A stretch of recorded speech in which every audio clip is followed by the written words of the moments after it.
오타꾼에게 둘러싸여 있어 위기에 처한 자신의 남은 부하 리광을 구하러 간 하한. 전쟁을 해 승리로 이끌고 구해온 여자들을 보살피라 하지만 리광은 식량을 주는 게 아깝다고 하죠. 대책을 마련해야 하는 하한. 그 사이 리광은 여자들이 오타꾼을 유혹하는 사이 공격하겠다는 아주 미쳐 돌아갈 작전을 세우는데 결국 여자들을 총알바지로 쓰겠다는 리광. 진짜 혼날래. 괜히 구해줬어. 성문을 열지 말라는 초소의 말도 듣지 않는데 하한은 화가 나 절대 문을 열지 말라며 열면 죽여버릴 기세. 한심한 계략에 나약한 백성들을 궁지에 몬다고 모두가 비난을 하는데요. 초각 역시 연약한 사람에게 칼을 겨눌 수 없다고 거들게 됩니다. 사실 이 말은 과거 학교 현창관에서 공부할 때 하엽이었던 하한이 했던 말이었는데요. 초각에게 굉장한 임팩트가 있었던 모양이죠. 그리고 바로 선봉장에서는 초각과 하한, 바람을 이용해서 연기를 뿜으며 공격을 시작합니다. 둘이 함께 열심히 싸워나가는데 아니 진짜 전쟁신 장난 아니지 않나요? 몇 번을 돌려봐도 너무 멋진 두 사람. 바로 장수에게 칼을 꽂은 하한. 하지만 초각이 당하는 모습을 보게 되는데요. 바로 도우러 갔지만 초각을 찾을 수 없자 목 놓아 울부짖는 하한. 이때 뒤에서 하한을 공격하려는 오탁 장수. 바람처럼 등장한 초각이 구해줍니다. 그녀가 살아있으니 자신도 죽을 수 없다는 초각. 힝 너무 멋있어. 하한도 너무 사랑스러워. 이후 연하가 지원을 오게 되고 그렇게 윤도를 지켜낸 하한과 초각. 이때 리광은 하한을 보며 자신이 알던 사람의 옛날 모습과 비슷하다 말하는데 아직도 못 알아봤냐. 한편 하한이 두고 간 향낭과 편지를 보여주며 의미를 묻는 초각. 편지는 예주위의 병사지만 윤도에 올 수밖에 없어서 편지를 남긴 것이고 향량은 청량검을 빌린 대가라 말하는데요.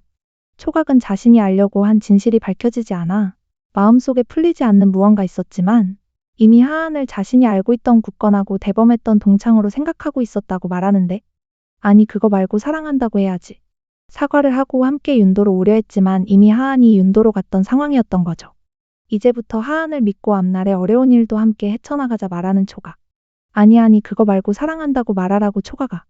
고백 아닌 고백을 한 초각과 하한은 이 모든 계략이 하엽이가 세운 것임을 눈치채는데요. 이제는 경성으로 가야 하는 하한. 성으로 가 서경보와 하엽이가 결탁한 증거를 찾으려는데요. 반면 초소는 하한에게 주기 위해 약을 들고 나갔다가 초각과 그녀의 모습을 보게 되는데 이미 하한의 마음을 눈치챘지만 이렇게 눈으로 보니 맘 아픈 초소. 어쩌겠어 이미 하한은 초각 거야. 초소 역시도 명수 전쟁 이후 하엽이가 이상하다고 생각했는데요. 사실 하한이 하엽이인 사실을 초소 역시 모르고 있었는데 이번에서야 하한일 것이다 라는 의심을 시작하게 됩니다. 둘에게 작별 인사를 하기 위해 찾아간 초소. 지양, 중원, 윤도 모두 하엽이랑 승상과 관련이 있다 이야기하자 자신의 스승에 관해 증거가 없다고 발을 빼는데요. 초소는 그렇게 나쁜 사람은 아닌데 자신의 스승이라 그런가 눈을 가리고 있는 듯 싶죠. 한편 그 시각 승상 서상보에게 살려달라고 말하는 하엽이. 동생이 살아있을 줄을 몰랐는데요. 거기다 마스크를 쓰고 오탁을 칠 줄은 더 몰랐던 것이죠. 모두 오탁인의 탓으로 돌릴 거지만 곧 하한이 경성에 올 것이라는 것을 눈치챈 승상. 과거 하엽이에게 접근을 해 진짜 하엽이가 되도록 해주겠다 말했던 승상인데요. 얼굴에 상처를 만들고 가면을 쓴 채 초중원의 부하 자한이를 찾아가 회유를 했던 진짜 하엽이. 승상과 결탁해서 승상이 하는 짓을 모두 했던 하엽이인데요.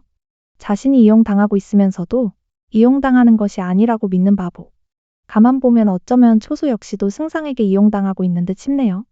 초소는 이번 일로 황제에게 칭찬을 받고 정사품 병부시랑으로 승진을 하게 되는데 하지만 서상보는 영 기분이 좋지 않죠. 그래도 알랑알랑 스승이 최고라는 초소. 너 가스라이팅 당하고 있는 거 아니니? 승진으로 인해 대우가 좋아진 초소는 가묘에서 엄마에게 먼저 인사를 하고 그동안 엄마를 무시한 가족들에게 고개를 숙이게 만든 초소. 초소 엄마와 관련해서 승상도 연관이 있을 듯 싶죠. 그렇게 경성으로 출발한 하한과 초각. 머물 곳을 고민하고 있다가 결국 초각의 집에서 머물기로 결정을 하는데요. 그때 나타난 자객. 목표는 바로 하한. 여전히 하한을 죽이기 위해 미쳐 날뛰는 하엽이입니다. 한편 딸이 초소에게 관심을 받지 못하자 직접 딸을 언급한 승상 서경보. 결국 스승딸에게 잘해주는데 이때 우연히 초소가 그린 그림을 보게 되는 승상의 딸. 하한을 그린 것이네요. 왠지 이 여자도 하한에게 질투를 격하게 하게 생겼습니다. 드디어 경성에 도착. 하한은 빼앗긴 것을 찾으러 왔다고 말하는데 초각의 큰형과 형수도 만나고 그 사이 초각은 엄마 아빠의 폐 인사를 하고 중요한 사람을 찾아왔다며 사건이 해결되면 소개하겠다고 말합니다. 부인으로 소개하면 되겠네요. 가족과 식사를 하는 초각과 하한. 둘이 이렇게 알콩달콩하고 막 반찬 주고 그러면 형과 형수가 당황하잖아. 너네 지금 둘 다 남자야? 한편 하여비의 감시를 눈치챈 하한. 그러자 직접 자신이 처리하겠다고 나서는 하여비인데요. 동생이 자신을 이렇게 장군까지 만들어줬는데 왜 계속 죽이려는 걸까요? 도대체 승상한테 어떤 가스라이팅을 당한 거니? 하한을 죽여서 자신이 완벽한 하여비가 되고 싶은 것은 알겠으나 협의를 좀 하면 되지 않나요? 하한도 남자가 되고 싶어서 된 건 아니었잖아. 하여비 때문에 또다시 죽을 위기에 처한 하한인데요. 직접 처리를 한다고 하니 더 무지막지한 놈 같아서 더 걱정이네요. 물론 초각이 있으니 잘 헤쳐나가겠지만 죽을 위기가 또다시 온 하한 멘탈 괜찮겠냐고요. 거기다 많이 안타까웠던 초소의 모습도 등장했죠. 어찌되었든 모든 사건에 승상이 연관 있다는 것을 곧 알게 될 텐데 당연히 초각과 하한의 편에 설 것 같지만 많은 고민을 하게 될 것 같습니다. 그 사이에 승상의 딸이 또 나쁜 짓 할까봐 걱정되네요. 그나저나 초각의 고백은 사랑한다는 말은 안 했지만 평생 같이 있자는 고백 맞죠? 저만 그렇게 생각한 거 아니죠? 돌려 말하지 말고 직진 고백해달라고. 설레어서 잠을 잘 수 없네요, 정말. 두 사람의 합도 너무 좋고 전개도 빠르고 시원시원해서 보기 좋은 드라마 금어려가. 역시 저만 재미있었던 것이 아니었는데요. 모두가 흥미롭게 보고 있는 듯 싶어 기쁘네요. 드친자의 오늘 리뷰는 여기까지입니다. 오늘도 재미있게 보셨다면 좋아요, 구독 부탁드립니다.